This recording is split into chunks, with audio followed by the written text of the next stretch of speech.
palestrante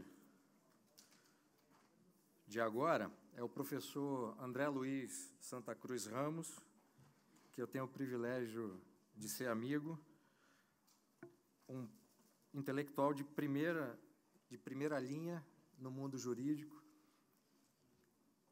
O André é doutor em Direito Empresarial pela PUC de São Paulo.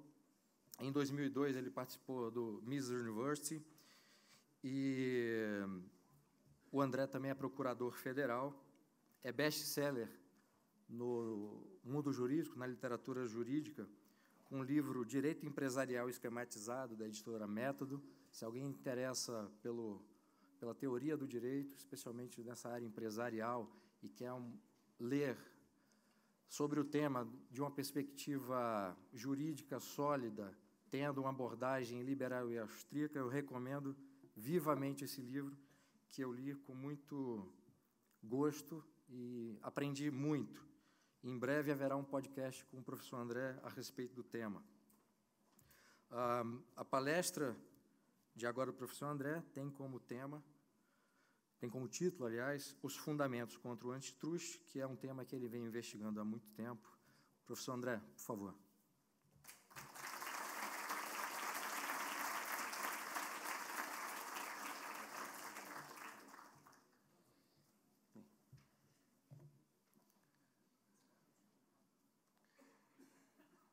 Muito bom dia a todos. Primeiramente, eu queria agradecer imensamente o honroso convite que me foi feito pelo Instituto Mises Brasil para estar falando hoje com vocês sobre os fundamentos contra o antitrust, que é o tema da minha tese de doutorado, defendida recentemente na PUC de São Paulo, e que teve a participação mais do que especial na banca dos professores Ubiratã Iorio e Fábio Barbieri, que, além de membros do Instituto Mises Brasil, proferiram brilhantes palestras no dia de ontem. Bem, antes de começar a falar propriamente do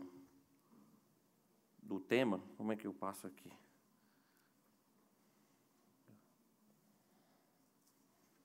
Aqui, obrigado. Eu vou falar um pouco da história desse trabalho, porque a história do trabalho se confunde com a história da minha relação com o Instituto Mises Brasil, né? Nós estamos na 4ª conferência do Instituto Mises hoje, e na primeira conferência eu sequer conhecia o Instituto ou sequer tinha lido alguma coisa sobre Mises, né? Na segunda e na terceira estive como participante, como ouvinte, e hoje estou aqui tendo essa honra de poder falar com vocês sobre esse tema. A história desse trabalho se inicia com a minha ida para o doutorado na PUC, que acabou me obrigando a me mudar de Recife para Brasília em virtude da proximidade, né? Eu não teria como cursar o doutorado morando lá em Recife, e resolvi me mudar para Brasília porque tive a oportunidade de trabalhar no CAD, que tem sede lá. E, a partir daí, comecei a ter uma relação extremamente complicada, conflituosa com o direito antitrust, né? Primeiro, fui para trabalhar no CAD com muita empolgação, porque achava que o direito antitrust era uma área do direito mais liberal. Achava que ia para lá defender a livre concorrência, defender a livre iniciativa e, portanto, ter uma atuação que era boa para o mercado, né? Mas isso rapidamente desapareceu, essa minha empolgação inicial rapidamente foi embora. E eu destaquei 2 casos aqui que fizeram com que isso acontecesse. O primeiro foi uma atuação, nos primeiros dias, nas primeiras semanas da minha atuação no CAD, no caso da Drogaria São Paulo. A Drogaria São Paulo, quando resolveu entrar no mercado nordestino, entrou com uma política extremamente agressiva de preços baixos para ganhar mercado. Obviamente, ela preocupou muito os seus concorrentes, principalmente as pequenas farmácias, que logo recorreram a quem? À legislação antitrust. Foram ao Ministério Público e, por meio das suas associações, também foram ao Judiciário processar à Drogaria São Paulo pela acusação de preço predatório, né? Aquele baixar os preços abaixo do custo para quebrar concorrentes e depois reinar absoluto, né, e surfar na onda do monopólio. É verdade que, nesse caso, o CAD teve até uma atuação positiva, porque o CAD arquivou todos os processos no âmbito administrativo contra a Drogaria São Paulo. Mas o que eu percebi nesse caso é que, apesar disso, a legislação antitruste estava sendo utilizada para um propósito totalmente contrário ao que eu imaginava, né? Para atacar um concorrente que estava beneficiando consumidores, praticando preços baixos com vistas a ganhar mercado, algo que é a essência do processo concorrencial. Então, aquilo já me deixou bem incomodado, até porque, no judiciário, a Drogaria São Paulo teve que passar muito tempo sob liminares, proibida de praticar descontos acima de 15% e tal. E o segundo fato foi uma viagem que nós fizemos para os Estados Unidos, né? Eu e mais outros membros do CAD e de outras agências reguladoras, para conhecer entidades similares às nossas nos Estados Unidos. E eu fui para lá com aquela imagem, estou indo para o país da liberdade, né? Eu acho que lá a atuação deles é um pouco diferente. Acho que essa minha visão que eu estou tendo do antitruste é porque eu estou trabalhando no Brasil, um país mais de mentalidade estatista. Mas, pelo contrário, lá, se brincar, eles têm uma política antitruste ainda mais agressiva e mais intervencionista. Então, os discursos, as conversas que nós tivemos, era tudo algo muito pró-intervenção, pró-regulação e anti-mercado. E aquilo chegou a me irritar bastante. Quando eu voltei decidido a procurar uma visão diferente. Eu disse, não, essa visão que eu tenho do antitruste é errada, eu preciso procurar, não é possível que todos pensem assim. Deve haver uma visão mais liberal sobre o antitruste e eu preciso procurá-la. E foi aí que eu descobri o Instituto Ludwig von Mises, né? Um dia, procurando não foi por causa da Juliana Paz, eu prometo. Mas um dia, procurando algo, até fazendo um processo lá no CAD, procurando algo relacionado ao antitruste mais liberal, eu caí nesse site aí, que vocês devem conhecer, nesse texto do Clauber. O Clauber tem vários textos sobre antitruste, né? Tem, inclusive, uma monografia dele no site do antitruste, naquele espaço lá de trabalhos. É uma monografia muito boa, e ele vinha com uma visão que, assim, chegou a me emocionar na época. Eu disse, nossa, mas isso é tudo que eu queria ler. Né? E aquilo me fascinou. E esse fascínio é demonstrado aqui. Veja, em 2011, eu comentando lá no site, faz alguns meses descobri o IMB, leio seus artigos diariamente, muitas vezes chego a ler 4 ou 5 artigos, claro que era à noite, viu, gente? Não era enquanto eu estava trabalhando, não. Esse texto é, sem dúvida, o que li com maior alegria. Razão é assim, trabalho no CAD, né? Veja aí que embaixo tem um comentário bem interessante, endereçado ao então presidente do CAD, que era o Arthur Badin, né? Manda o Badin as favas, ele está lá ainda? Não. Claro que eu não mandei, né? Porque ele não estava lá ainda. Não é por isso.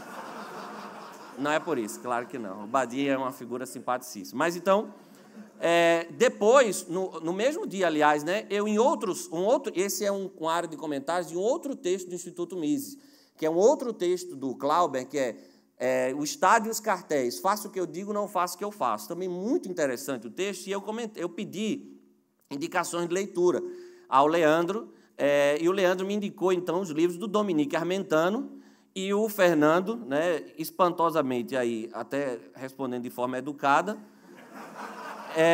recomendando o capítulo 10. Fernando, eu não podia perder a piada, viu? Não fique com raiva de mim. Mas me indicando o capítulo 10 do Main Economy State. Eu não sabia nada do que era isso ainda, eu nem conhecia a escola austríaca. E aquilo me fascinou de uma forma. Então, eu não só comecei a devorar todos os textos sobre a escola austríaca abordando o antitruste, deparei com os textos do saudoso Alceu Garcia, né, que é o pseudônimo de um advogado carioca que, no início dos anos 2000, publicou vários textos na página do Olavo de Carvalho, né, com estudos sobre a economia brasileira, sobre a visão austríaca. Então, ele tem um texto, Concorrência, Monopólio e Estado, que é fantástico, sobre antitruste pela visão austríaca. E eu acabei, no ano seguinte, indo lá para o Mises University. Eu estou bem aqui, eu estou uns 30 quilos mais gordo aqui, né? Tem alguns colegas, acho que está ali do lado é o Túlio, tem o Tiago, que também estava lá, o Gabriel Oliva participou também nesse ano aí. E eu fui para o Miss Universo, lá conheci o professor Thomas de Lorenzo, que é um especialista nessa área do antitruste também, trouxe um bocado de livro e artigo, e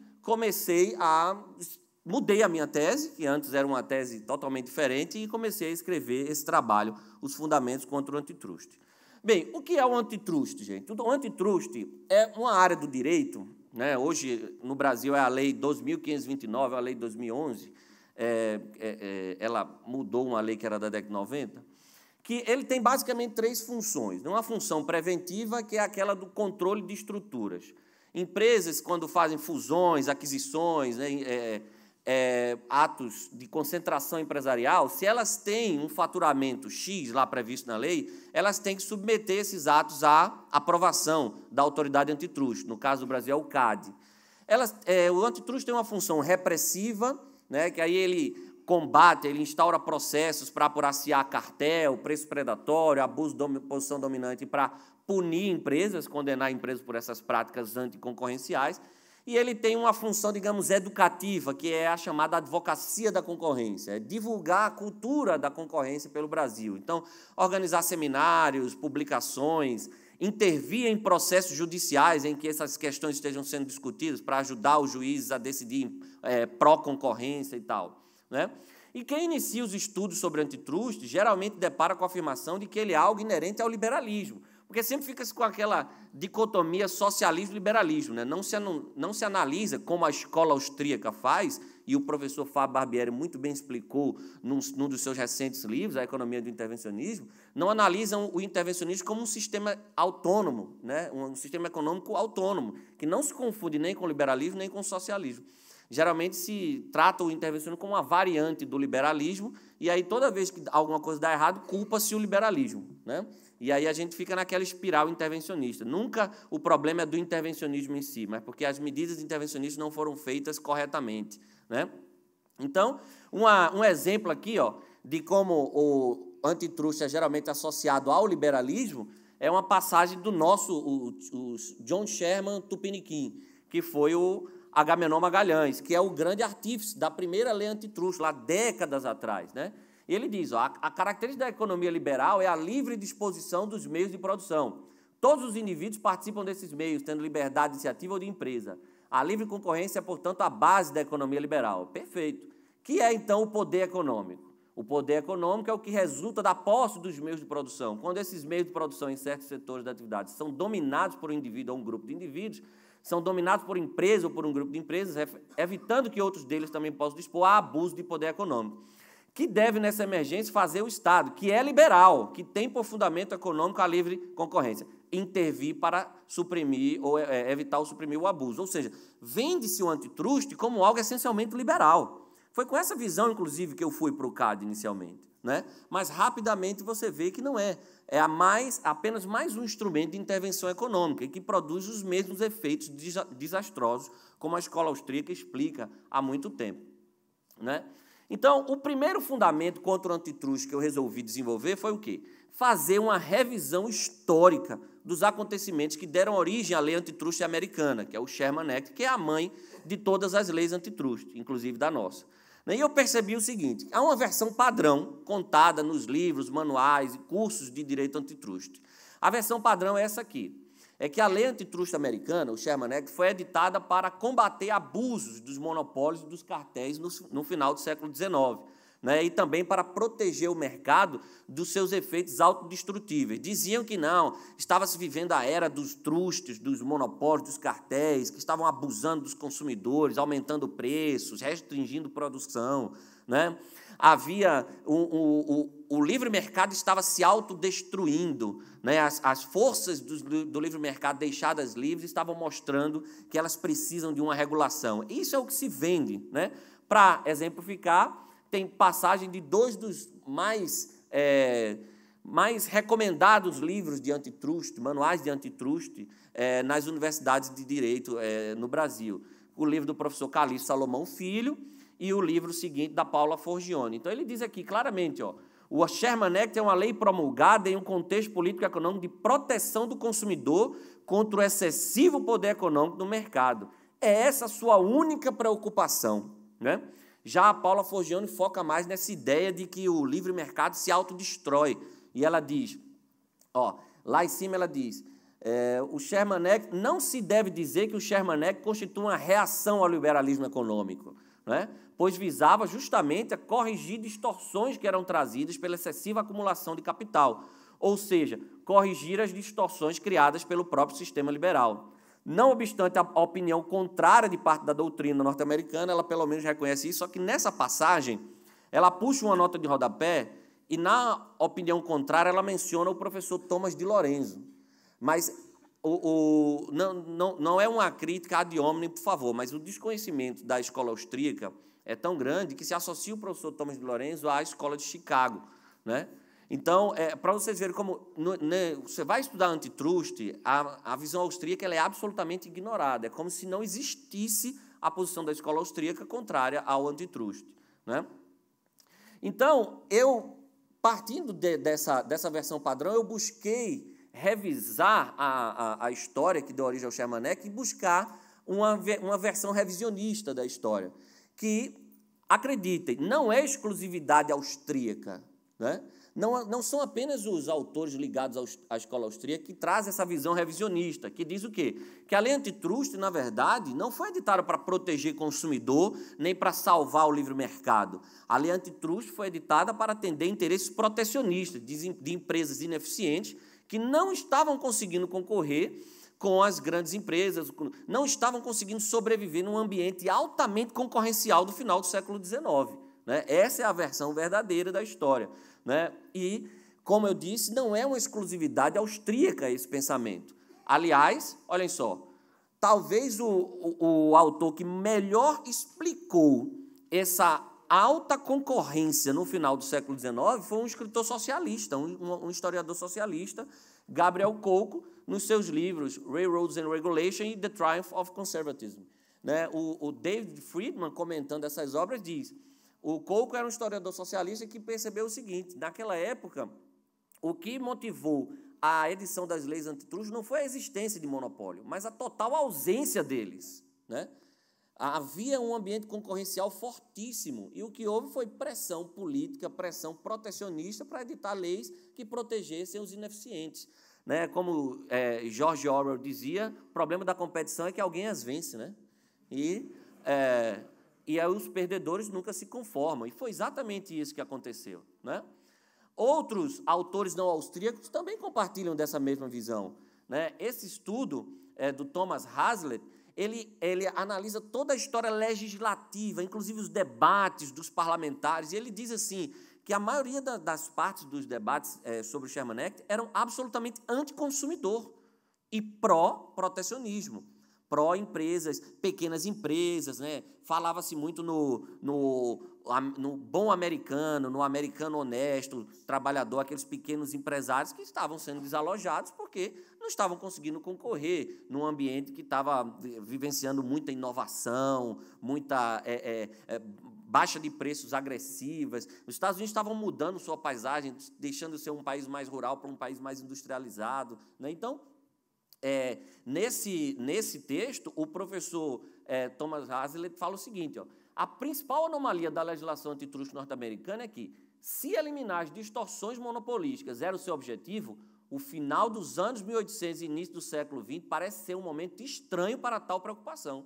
A economia americana estava justamente experimentando expansões vigorosas da produção, as empresas estavam reduzindo agressivamente os preços, aumentando realmente os salários, introduzindo novos produtos e técnicas industriais e baixando drasticamente seus custos. Né? Ou seja, toda aquela versão padrão da história é desmentida. Havia concorrência demais até. E isso era que irritava certos empresários bem relacionados. Né? Outro autor é o Joseph William Maguire, que diz o seguinte no seu livro: de 1865 a 1897, que é justamente ali no período em que acabou sendo discutido o Sherman Act e aprovado finalmente o Sherman Act, a queda de preços ano após ano dificultou para o empresário fazer planos para o futuro. Em muitas áreas, as novas ligações ferroviárias resultaram em nacionalização do mercado ao leste do Mississippi, e mesmo pequenos negócios em pequenas cidades foram forçados a competir com outras empresas geralmente maiores e localizadas longe dali. Ao mesmo tempo, houve avanços notáveis em tecnologia e produtividade. Em resumo, foi uma época maravilhosa para o consumidor, mas um período assustador para os produtores, especialmente porque a concorrência ficou o quê? Ainda mais acirrada. Então, não havia nada desse risco de autodestruição do livre mercado ou preocupação com o consumidor. O consumidor estava muito bem, obrigado. Né? Quem estava mal, repito, eram os empresários ineficientes. Há também esse livro do Edwin Rockefeller, A Religião Antitruste. Esse livro é sensacional, porque quando eu comecei a ler esse livro, eu me emocionava até, porque ele fala que o antitruste hoje virou uma religião.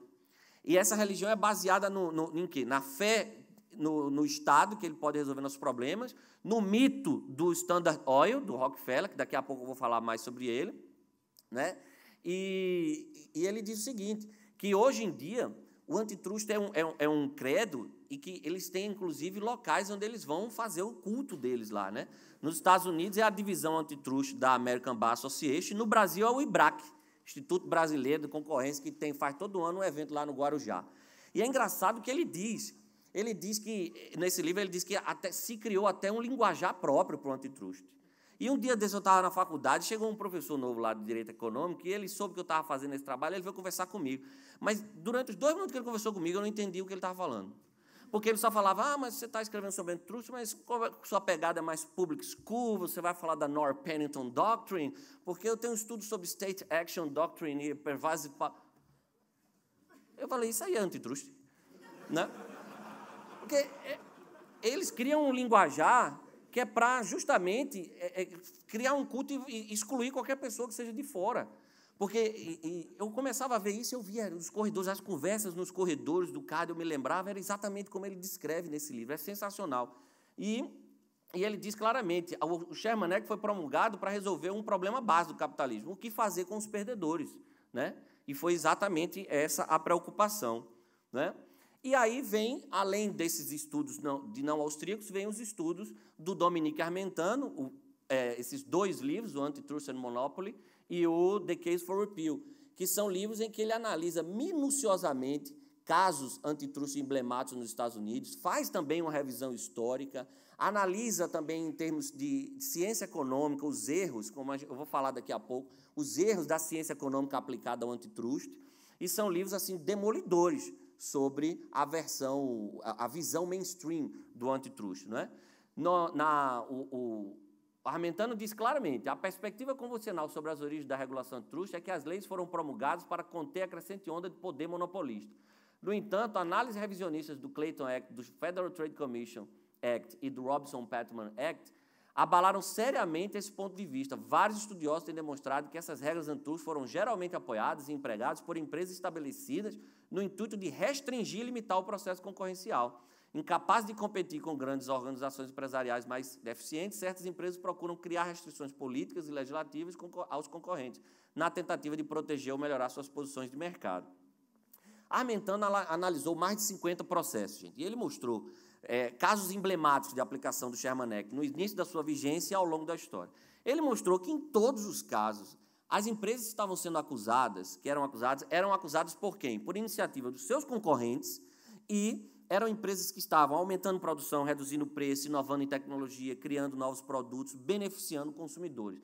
Ele cita casos emblemáticos, como o da Alcoa, por exemplo. A Alcoa, ela reduziu o preço da libra de alumínio, do lingote de alumínio, de $5 para 0,22, para 22 centavos de dólar, né, no intervalo aí de uns 30 anos.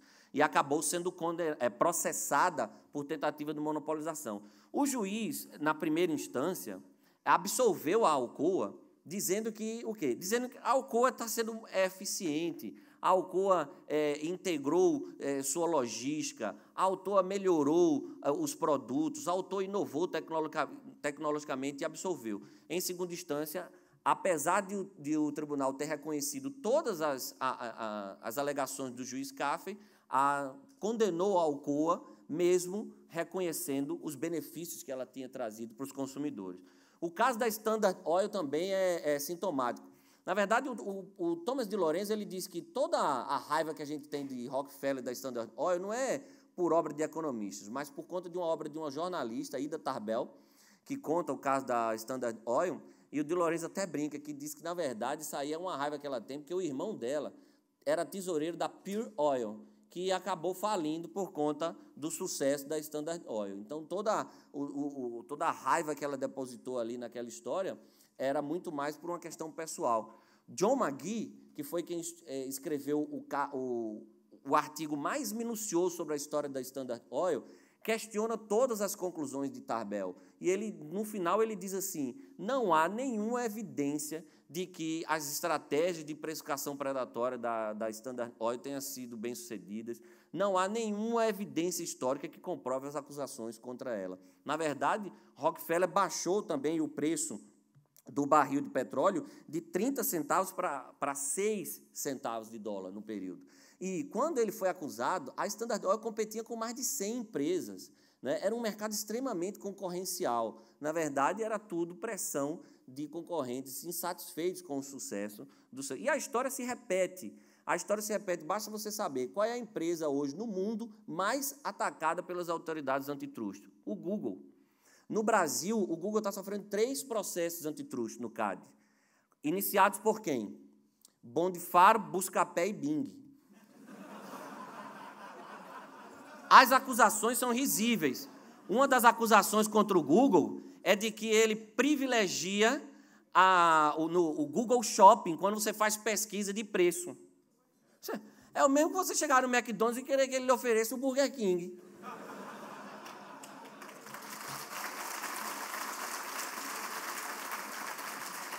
A Microsoft foi acusada também por venda casada, porque vendia o Internet Explorer num pacote fechado com Windows. Né? O Robert Murphy, que esteve na segunda conferência de escola austríaca aqui, ele diz, é o mesmo que você exigir que a Ford venda os carros, mas podendo você comprar um pneu diferente do que ela coloca. Né? Não, você compra o meu carro, mas você tem direito a montar ele do jeito que você quiser. Ora, então, as acusações, geralmente, feitas pelos órgãos antitruste, são as mais ridículas possíveis. Você veja, o Google é a empresa, eu fui pesquisar, a empresa mais admirada do mundo, melhor empresa para trabalhar no mundo, a empresa mais inovadora do mundo. Fizeram até um filme para mostrar como é o Google, aquela coisa, todo mundo tem aquele sonho, aquela coisa. O Google é uma empresa que está toda hora criando produtos bons para a gente, melhorando a nossa vida, mas está sendo perseguida mundialmente. Foi condenada na França a pagar uma multa astronômica porque oferecia mapa de graça, o Google Maps. E a representação foi de empresa de cartografia. Isso tudo é verdade. Então, assim, você vê na história como isso sempre acontece. Se você quer ficar longe de processos antitruste, nunca seja líder de mercado. A Amazon acabou de chegar no Brasil, no mercado de livros impressos. Né? Já está o pessoal se organizando, a associação de livrarias, com não sei o quê, para fazer alguma coisa. Um amigo meu, que é advogado na área antitruste, ele disse, André, todo mês eu me reúno com meus clientes e eles dizem, o que é que a gente pode fazer no CAD lá contra essa empresa concorrente da gente? É estratégia hoje de atuação empresarial usar o CAD contra empresas concorrentes. Né? E aí você vê... os estudos de Thomas de Lorenzo também, ele tem vários estudos, alguns dele e outros em parceria com o Jack Haig e o Donald Boudreau. Ele disse o seguinte, ó, ele mostrou, nesses estudos ele mostra, os economistas da época não apoiaram o Sherman Act. Eles tinham a mesma visão que a escola austríaca tem do processo concorrencial, como algo dinâmico. Eles não viam problema nenhum no período de fusões do final do século XIX. Ele mostra que as empresas acusadas de monopolização estavam aumentando a produção e baixando o preço. Ele tem dados, por exemplo, que ele diz que a economia americana, nos 10 anos anteriores ao Sherman Act, aumentou a produção em 24%. Os setores das empresas acusadas de monopolização aumentaram em 175%. Ele fala do trabalho dos Grangers e da Farmers Alliance, que foram os sindicatos de produtores rurais e a Aliança dos Fazendeiros, que fizeram uma pressão enorme para aprovar, porque tinham raiva da Swift, da Armour, da Hammond e qual era a outra? que eram o Big Four, o Beef Trust, Swift, Armour, Morris e Hammond, que criaram aqueles frigoríficos em vagões, tudo, e estavam conseguindo baixar preço e tomar mercado de todo mundo, e isso irritou muito os produtores rurais e os grandes, eles eram muito influentes na época, né? De Lorenzo também fala que criou-se uma era do medo do antitruste na época. A GM, por exemplo, teve um CEO deles lá na década de 50, parece 60, que disse que eu não quero passar de tanto de market share, de poder de mercado, que eu não quero problema com a divisão antitruste do DOJ nem com o FTC.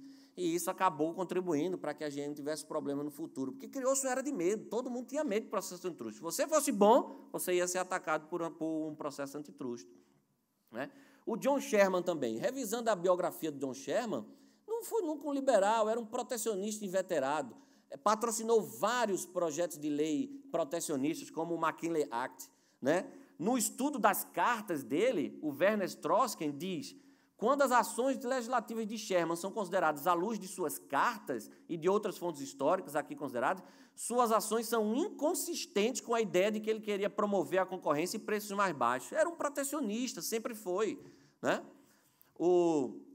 Então, só para voltar aqui, o primeiro fundamento é a revisão histórica do Sherman Act. É tudo mentira o que se conta sobre a edição do Sherman Act. A versão padrão. A versão real é que a economia americana ia muito bem obrigada, a concorrência era vigorosa, os consumidores estavam sendo beneficiados por queda de preço e aumento de produção. O segundo fundamento, aí a gente já vai mais, aí é mais uma exclusividade austríaca, digamos, né? Ou pelo menos um resgate austríaco do conceito de concorrência e monopólio que sempre foi adotado anteriormente pelos clássicos, né? O antitruste, o problema do antitruste maior também é que ele considera concorrência e monopólio, ele tem conceitos de concorrência e monopólio absolutamente equivocados. Usa-se o famoso modelo de concorrência perfeita para analisar os mercados reais, né? Aquele modelo estático em que há uma homogeneidade de produtos e serviços, há uma quantidade indefinida de concorrentes, consumidores e empresários têm todas as informações necessárias, não há inovação tecnológica, não há publicidade, marketing, né? Ou seja, é uma fotografia, como o professor De Soto diz, é o mesmo que você pegar um mercado, fazer um filme e parar. Aí você para na foto, se você vê e tem um mercado com essas características, aquilo é o modelo de concorrência perfeita. É óbvio que essas características são irreais. O mercado real nunca vai apresentar as características de um modelo de concorrência perfeita. Então, isso é excelente para os intervencionistas do antitruste, porque quando o mercado real não apresenta aquelas características, o que é que eles dizem? Há uma falha de mercado. Então, nós precisamos interferir para guiar a economia para aquele modelo de concorrência perfeita. Já o conceito de monopólio que o antitruste usa, qual é? Se confunde monopólio com poder de mercado, com alta concentração. Uma empresa que tem muito poder de mercado, muita concentração no mercado é um monopólio. Forem duas empresas, duopólio. Forem poucas, oligopólio. E se elas têm esse poder de mercado, elas têm condições de praticar atos que prejudicam o ambiente concorrencial, né? Uma coisa, essa nunca foi a opinião dos economistas na época do Sherman Act. Nunca foi. O professor de Lorenzo, nos estudos dele, mostra, né, ele cita esse estudo do Sanford Gordon, que mostra que a grande maioria dos economistas admitia que o movimento de fusões era de se esperar, que os custos fixos elevados tornavam as grandes empresas economicamente viáveis, que a concorrência nessas novas circunstâncias frequentemente resultou em competição predatória, que não é preço predatório, é competição predatória, que falências, enquanto uns crescem, outros quebram e tal, isso era normal. Ou seja, não havia uma preocupação que a concorrência estava em declínio, que o livre mercado estava se autodestruindo, né? Na verdade, o antitruste, como gerou muito dinheiro para os advogados e economistas nessa área, fez com que eles criassem teorias para sustentar o antitruste, né? E hoje realmente dá muito dinheiro. O Yale Brosen também tem o estudo dele sobre monopólio, que ele diz, Adam Smith, quando ele escreveu A Riqueza das Nações, ninguém achava que monopólio era algo que surgia no livre mercado. Monopólio sempre foi resultado do poder governamental, concessão de privilégios. Tanto que na Inglaterra lá teve aquela briga toda até ser editado o Statute of Monopolies na Inglaterra. E a concessão de monopólios para as guildas foi também o que irritou muito a colônia americana, e eles começaram a reclamar muito dos monopólios concedidos aos ingleses, né? Então, monopólio sempre foi considerado ação do governo. Nunca foi algo que nasce do livre mercado, empresas eficientes que ganham poder de mercado, isso era considerado monopólio. Isso é uma invenção do antitruste também, né? Então, o Eric Daniels também mostra isso. Mostra que nos Estados Unidos sempre o pessoal sempre se preocupou com os monopólios concedidos pelo governo. Tanto que muitas constituições estaduais americanas criaram restrições específicas, proibindo os governos de conceder monopólios locais. Essa sempre foi a ideia de monopólio, não a coisa de que o livre mercado gera monopólio, né? Então, a escola austríaca, ao contrário do mainstream, ela não vê a concorrência como uma situação estática, como um modelo ideal que você deve perseguir, em que ninguém interfere em nada, em que todo mundo sabe tudo, né, em que os preços são homogêneos, os produtos... Isso não existe. A concorrência é vista como um processo dinâmico e incerto de rivalidade e descoberta constantes. Os empresários eles estão sempre num processo de emulação, né, buscando oportunidades, buscando alternativas antes dos demais para conseguir lucrar. E guiados sempre pela preferência dos consumidores, né? Essa é a visão de concorrência que a escola austríaca tem, né? E baseados principalmente nos famosos ensaios de Hayek, né? The Meaning of Competition, que está no seu livro O Individualismo e a Ordem Econômica, e a concorrência como um processo de descoberta, né? É impressionante como o tempo passa rápido aqui, meu Deus do céu. Estou nervoso já. Então, os estudos de Hayek mostram essa visão de concorrência. Ele diz, gente, partindo do conceito correto de concorrência, a concorrência perfeita, ela não tem nada de concorrência. Na verdade, ela é a ausência de concorrência. Agir concorrencialmente é fazer tudo o que o modelo de concorrência perfeita não é, né? E é por isso que tem também esse texto do George Wiesmann, The Platonic Competition, em que ele diz a mesma coisa que Hayek, né? Agir concorrencialmente é agir fora do modelo de concorrência perfeita. Então, é absurdo você julgar mercados reais com base no modelo imaginário que prevê uma situação estática que nunca vai acontecer na prática, né? Então, os austríacos também questionam o conceito de monopólio dado pelo antitrust. Monopólio não é o fato de uma empresa ter adquirido muito poder de mercado, alta concentração. Monopólio só existe quando há barreiras legais à entrada, né? E aí, nesses casos, sim, o empresário, ou um grupo de empresários, ou dois empresários, duopólio, monopólio, oligopólio, pode abusar de sua posição tranquilamente, que os consumidores ficarão reféns, porque eles ficaram sem a proteção da concorrência potencial, né? Ou seja, você vê o caso de Rockefeller mesmo. Não há dúvida de que Rockefeller tentava praticar preços predatórios, tentava comprar seus concorrentes, mas fracassava sempre. Por quê? Por causa da concorrência potencial. Teve um concorrente de Rockefeller que ficou rico vendendo 3 refinarias para ele. Rockefeller comprava a refinaria dele, ele saía. Quando Rockefeller aumentava os preços, ele ia abrir outra. Aí Rockefeller comprava de novo. Aí ele pegava e abria outra. Aí ele comprava de novo. David Friedman conta essa história. Teve funcionário de Rockefeller que via quando ele estava aumentando o preço, o cara dizia, eu vou sair e abrir minha empresa. Abria e ganhava dinheiro, né? Teve concorrente de Rockefeller que via, quando ele começava a baixar os preços drasticamente, o que o cara fazia? Suspendia as atividades. Deixa ele baixar os preços aí, quando ele voltar a aumentar. Aí, quando Rockefeller aumentava os preços, eles retornavam. Então, assim, quando você tem um ambiente sem barreiras legais à entrada, alta concentração só surge como? Por meio de eficiência. E uma empresa só consegue manter sua eficiência se ela só consegue manter sua alta concentração no mercado, seu poder de mercado, se continuar sendo eficiente, né? Então, não há sentido nenhum, como dizem os austríacos, em você controlar previamente atos de concentração empresarial, dizer se uma fusão pode ou não pode acontecer. Afinal, descobrir o tamanho ótimo de uma empresa é algo que depende essencialmente de quê? Do sistema de lucros e prejuízos. Às vezes, uma fusão pode se mostrar errada, é verdade, mas o mercado precisa disso. O mercado precisa desses erros. O Sanford Ikeda tem um texto em que ele diz isso. O mercado é muito mais importante não pelas soluções que ele cria, mas pelos problemas que ele cria. O mercado precisa dessas ineficiências para se autocorrigir. Então, até buscar sempre um ideal de perfeição é uma burrice, porque você vai estar impedindo o mercado de produzir seus erros e descobrir como corrigi-los. Então, o processo concorrencial é um processo de rivalidade e competição constante que vai produzir erros, vai. Agora, outra coisa que o Peter Klein diz também, como é que você vai garantir que os erros dos burocratas não serão piores ainda do que os erros dos empresários? Na verdade, ele diz que tem como você garantir o contrário, Por que é que a gente deve preferir os erros empresariais aos erros dos burocratas?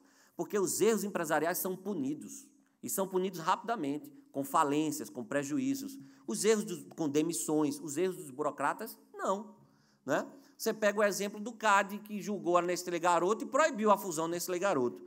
Felizmente, eles entraram na justiça e conseguiram. Mas foi bom isso por quê? Porque a fusão acabou acontecendo por decisão judicial e nada do que o CAD previu aconteceu.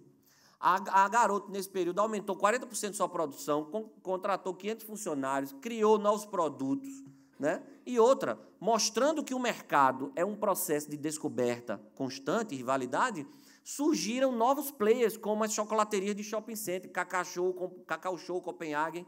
Nada disso que estava previsto lá quando se analisou o caso do Nestlé Garoto. Quando se analisou a fusão da Ambev também, ninguém imaginava o que aconteceu nos últimos anos no Brasil com o mercado de cervejas artesanais, né? Ou seja, o mercado ele é dinâmico, não tem como você tentar capturar numa foto, isso aqui é o que está acontecendo, então eu preciso dar incentivos para mudar, para ficar... Não, isso não tem o menor sentido, né?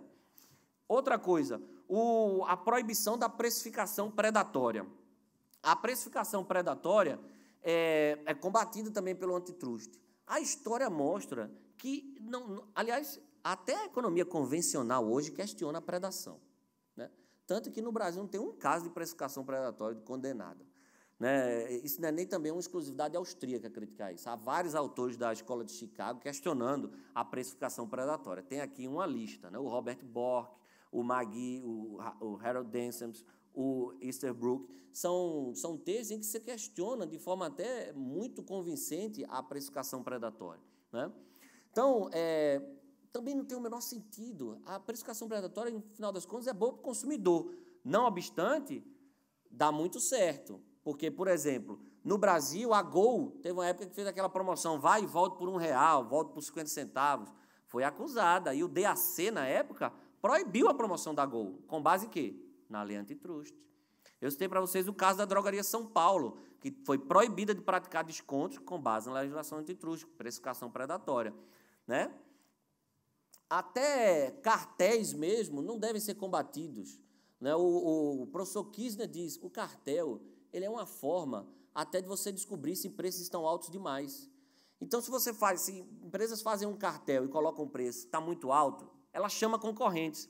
Isso era a sinalização que concorrentes estavam esperando para entrar naquele mercado.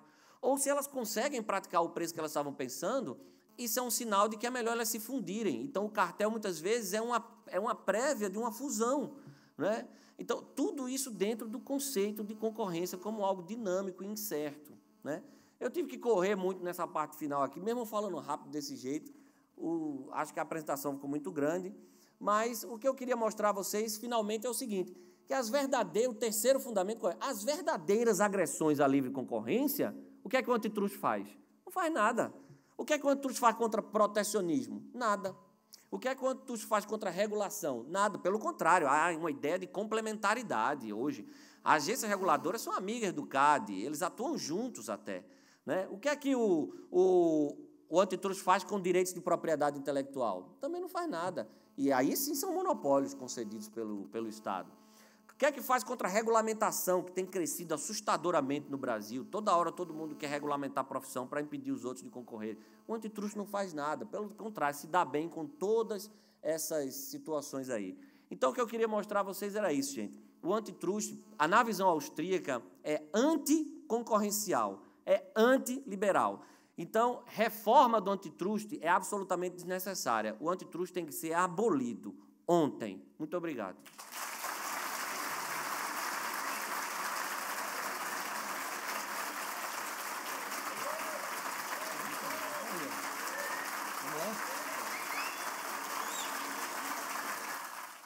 E eu esqueci de fazer minha piada com o raio privatizador, rapaz.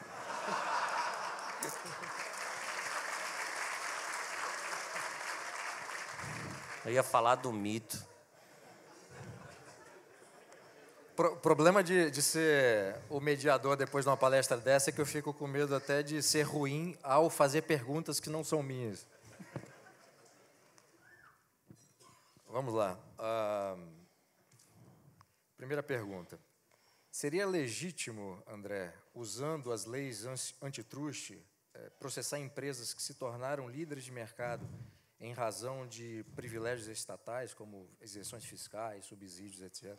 Essa é uma pergunta muito interessante. Nos últimos anos, o Brasil adotou essa política de formação de campeões nacionais, né? Empresas nacionais que foram identificadas como possíveis líderes mundiais de mercado foram incentivadas a fazer fusões, inclusive com dinheiro do BNDES, e havia até uma pressão para que o CAD aprovasse essas fusões, essas aquisições, mesmo que em situações normais ele não devesse aprovar, né? Isso aí é o seguinte: você não deve combater essas fusões em si porque elas tiveram incentivos. Você deve combater o fato de existirem incentivos para que essas empresas se formem. Agora, se, apesar dos incentivos, elas vão se fundir e vão se tornar melhores empresas para atender melhor o consumidor, ótimo. Aí não deve ficar assim, eu penso que a gente não deve ficar com birra. Ah, não, já que ela se formou desse jeito, então vamos desfazer. Eu acho que seria um erro atrás do outro, né? É mais ou menos o que acontece com a questão do cartel do lobby, né? Nos Estados Unidos começou com essa ideia de punir empresas que buscam no governo medidas protecionistas. E tem o famoso caso, que eu até brinquei aqui naquela hora do linguajar lá, que é o famoso caso da North Pennington, que criou-se a North Pennington Doctrine. A Suprema Corte Americana diz o seguinte: você não pode punir esses empresários que buscam proteção no Congresso, tal, porque eles estão agindo dentro do exercício legítimo do direito de petição, de pedir ao governo alguma coisa. Se existe aquilo, eles estão só exercendo o seu direito. No Brasil, já teve caso de cartel do lobby que foi condenado, lá em Brasília, o caso dos sindicatos dos donos de posto lá de petróleo, de combustível, perdão, que foram condenados. Essa é uma questão também interessante, porque é errado pedir proteção, mas é errado punir o cara por fazer alguma coisa que está ali à disposição de todos? É super complicado. O certo era não ter a proteção. O certo era combater a própria possibilidade de o Estado conceder esses privilégios. Bom, são duas perguntas a respeito de patentes, e acho que são complementares. Uma pede que você fale algo a respeito da concorrência baseada em patentes, e a outra, de que forma a legislação de patentes incentiva as empresas a exercitar o antitrust, quer dizer, entendi, a usar isso as leis, existe, né? é a famosa sham litigation. Uma empresa consegue uma patente ou um direito de propriedade intelectual qualquer e começa, portanto, a ameaçar as concorrentes ou mesmo processar as concorrentes que estejam supostamente imitando, tal. Então, isso acontece, é uma conduta reprimida pelo antitrust. Agora, eu sou contra patentes, né? E na minha tese, inclusive, tem um tópico específico, eu ia falar um pouco aqui. A patente é uma forma de concessão de monopólio estatal e o antitruste não faz nada contra isso, né? Existem dois argumentos a favor de patentes. A gente já teve, isso é uma discussão até entre os liberais, né? Lembro que a palestra brilhante que o Jeffrey Tucker deu na conferência da Escola Austríaca gerou certo celeuma, porque existem até alguns liberais, até austríacos, talvez, que questionem um pouco a visão contra patentes. Eu sou absolutamente contra patentes. Eu acho que existem dois argumentos a favor de patentes. O argumento, digamos, moral, né, que aquilo é propriedade como qualquer outra e, portanto, tem que ser protegida. Esse argumento é muito fraco. Ele foi muito bem combatido pelo Kinsella no seu livro. Agora, tem um argumento mais forte, que é o argumento utilitário, pragmático. Diz assim: patente incentiva. Se não tivesse patente, ninguém ia se preocupar em inovar, ia ter uma queda na inovação. Quem me ajudou a quebrar esse mito na minha cabeça foi o professor Fábio Barbieri. Uma vez a gente conversando lá em Petrópolis, ele falou: André, você tem que ler o livro do Levine Bouldering, né? Against the Intellectual Monopoly. E é sensacional o livro. E eles vão nesse argumento pragmático. Eles dizem: patente não ajuda em nada a inovação, pelo contrário, ela atrasa a inovação. Eles mostram com casos históricos, mostram casos recentes. Eles citam, por exemplo, o caso da indústria pornográfica, que é uma indústria que não usa patentes, não usa a proteção de direitos autorais, tudo, até por uma questão, talvez, de receio, que é uma atividade. E é uma indústria que a destruição criativa acontece assim absurdamente. Tem até um caso engraçado, eu estava falando isso uma vez na aula, aí eu disse assim, então você vê todas essas técnicas de streaming, a nossa palestra está sendo transmitida, né, de streaming ao vivo, tudo, isso tudo surgiu na indústria pornográfica. As técnicas de propaganda de pop-up, aquela coisa de abrir e tal, foi criada na indústria pornográfica. Aí quando eu estava dizendo isso, aí um aluno pegou na minha e falou, é mesmo, abre tudo assim. Aí todo mundo... Foi muito engraçado. Mas é uma coisa interessantíssima.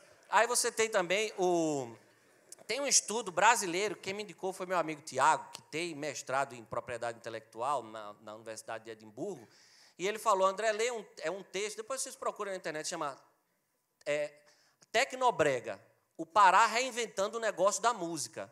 Não são autores austríacos, não são nem autores liberais, mas eles mostram como, no Pará, a ausência de direitos autorais faz com que esse mercado da música brega lá seja extremamente criativa e tenha criado novos modelos de negócio e tenha permitido amplas novas oportunidades. Então, assim, e tem outro estudo de 2 autores de Harvard que mostram como o surgimento do file sharing, na verdade, melhorou, aumentou a inovação. Então, essa ideia de patente ajudar para a inovação, isso é uma falácia muito grande.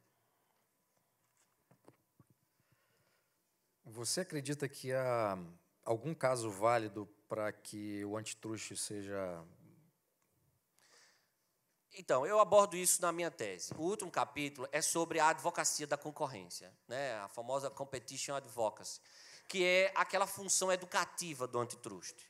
O antitruste tem que trabalhar como um divulgador da concorrência, né? Tem que explicar para o povo, explicar para as autoridades governamentais, tem que questionar medidas anticoncorrenciais que estejam sendo tomadas.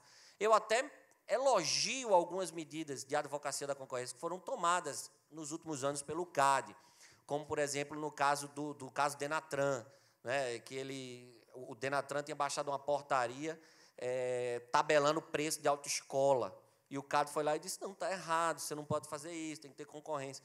Então, a advocacia da concorrência, essa função, seria a única função legítima do antitruste, mas, desde que ela fosse voltada para quê? Para atacar as verdadeiras agressões à livre concorrência, que são praticadas pelo Estado. Só que acaba que não acontece isso, são casos muito pontuais. Por exemplo, quando o Guido Mantega e sua equipe econômica aí baixam esses pacotes protecionistas, era para o CAD fazer alguma coisa. Era para o CAD dizer, está errado. Concorrência não tem nacionalidade, né? Quer dizer, concorrência entre brasileiros é bom, mas concorrência com o estrangeiro é ruim? Concorrência não tem nacionalidade. Por que a gente tem que comprar o iPad mais caro, o iPhone mais caro, para proteger empresas nacionais? Por que a gente...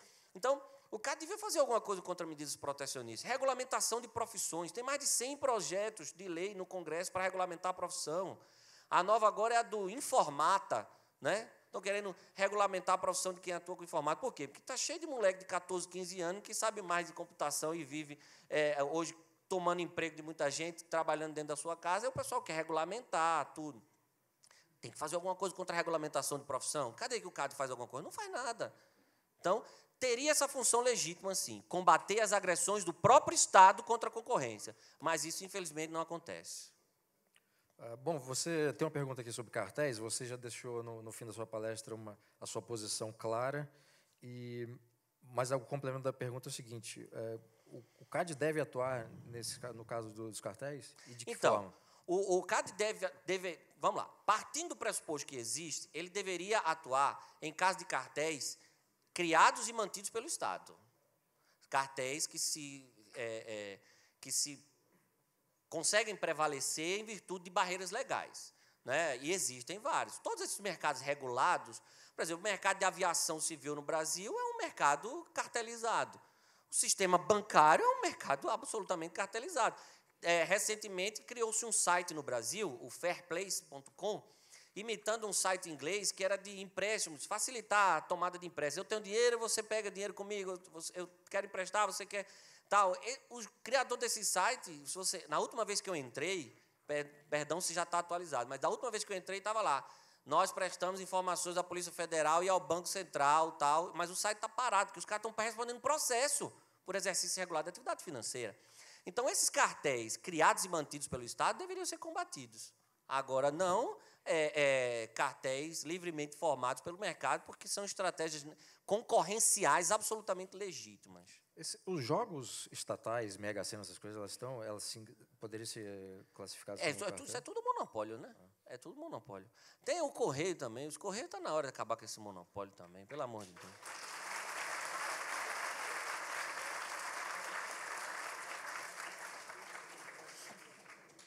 Sabe que tem uma coisa interessante? Eu fico sempre impressionado.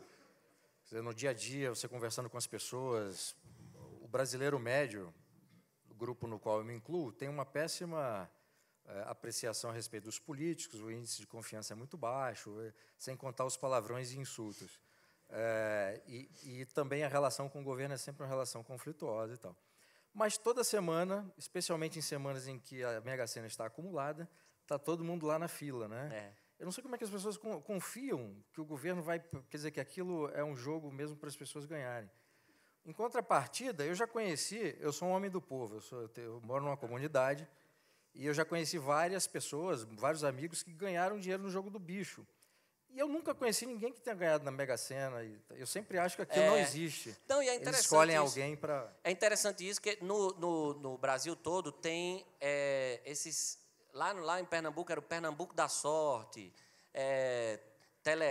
Telecena não, mas tem umas loterias mais populares, né? E muitas delas foram fechadas por ação, porque violaria o monopólio. Jogo do bicho no Brasil tem bicheiro que é preso, que não sei o quê. Eu não estou defendendo certas coisas que bicheiro faz, ela se mata, se rouba, se não sei o quê. Porque quando você até clandestiniza um mercado, você tende a fazer com que esse mercado seja ocupado por pessoas sem escrúpulos, né? Isso geralmente acontece. Mas, assim, o jogo de bicho em si, né, não deveria ser considerado ilegal. Cassino, todas essas outras tipos de aposta, é tudo ilegal no Brasil. Agora, a Caixa pode fazer a cena. Bom, gente, são muitas perguntas. Eu vou encaminhar para o professor André. Infelizmente, o nosso tempo estourou. Queria agradecer a cada um de vocês por ficarem aqui. O livro será lançado pelo IMB ainda este ano. Era isso que eu ia dizer.